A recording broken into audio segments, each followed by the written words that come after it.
7:30's Ellen Coulter joins me now from outside Parliament House in Hobart. A long day for you, Ellen. How is this going to play out, do you think? Well, I think the day might be wrapping up, Sarah. Debate has been going on this no confidence motion since mid-morning, but I believe they are just agreeing to adjourn now. We've got 35 members in the House of Assembly. There's still quite a few of them left to speak on this, so they'll resume debate tomorrow. But given what we already know about what the crossbenchers have said on how they're going to vote on this, pretty certain this one is going to pass. So that sort of leaves a couple of obvious options here. The no confidence motion is in the Premier, not the government.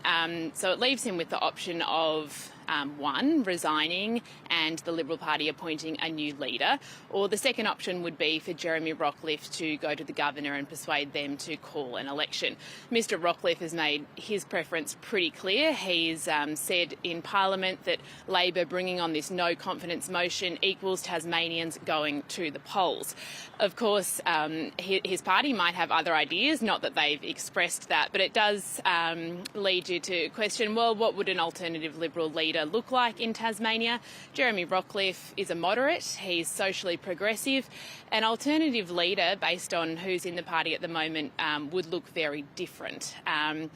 We're talking about maybe a front runner being former Senator Eric Abetz, obviously quite conservative, and the other sort of 2 or 3 MPs who would throw their hat in or maybe have a chance here are also conservative and certainly much more so than Premier Abetz, than Premier Rockliff, rather.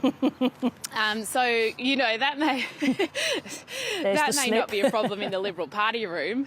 Yes, well, that may not be a problem in the party room, and it may not be a problem for voters either, but in this Parliament, which is a minority government, it's, I guess you might say, progressively leaning with a very large crossbench. That could be a problem. We've already heard one independent, David O'Byrne, say today that his current confidence agreement is with the Premier, Jeremy Rockliff, not the Liberal Party. It's interesting because I was watching former Senator Abetz behind the Premier as that speech was taking place, and I was thinking then, a penny for your thoughts. But tell me this, Ellen, how would the people of Tasmania react if they were called to another election coming so quickly?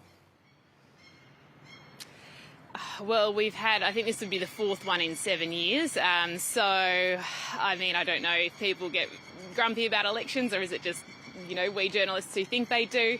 I mean, either way, it does look likely that an election might be the outcome of this.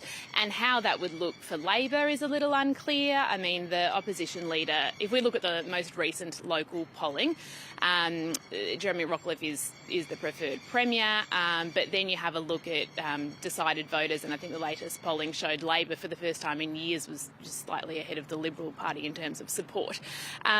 But, I mean, even before we get to that, and maybe that's getting a little bit ahead of ourselves, just the prospect of an election in Tasmania is creating a bit of a panic, a lot of uncertainty, and particularly when it comes to an AFL team and the AFL world.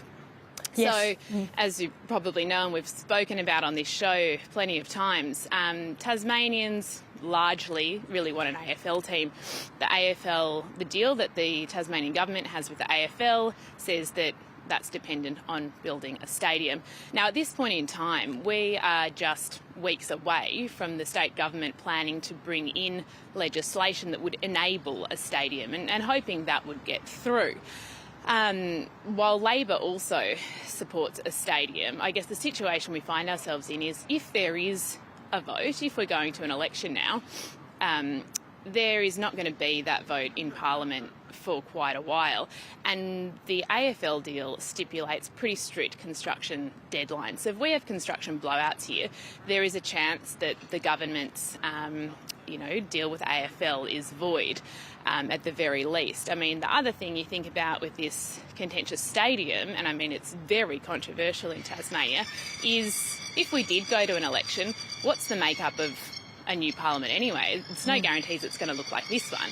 And if enabling legislation for a stadium did come before the House, would it even get through? So we had the general manager of the Tasmanian AFL team in tears today, the team putting out a statement issuing their concerns. So, you know, even before we get to the poll, there's a bit of concern at least regarding that infrastructure.